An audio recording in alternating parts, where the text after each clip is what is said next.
लोग एक दूसरे से कहते हैं जरा सोच समझकर काम करना। यह एक मुहावरा हो गया है। इसे बार बार सुनने पर ऐसा लगता है कि सोचना और समझना एक ही मानसिक क्रिया के दो पहलू हैं।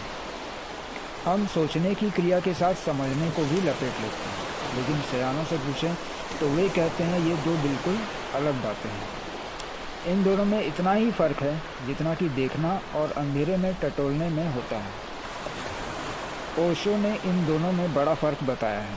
वह कहते हैं कि सोचना समझ का अभाव है। हम सोचते ही इसलिए हैं क्योंकि हम समझते नहीं। जब समझ आती है तो सोचना विदा हो जाता है। सोचने में विचार अंदर ही अंदर घूमते रहते हैं। सोचने में अनुमान होता है, तर्क होता है, फिर भी सही गलत का पता नहीं चलता। सोचने में प्रश्न पैदा होते हैं पर उत्तर नहीं मिलते।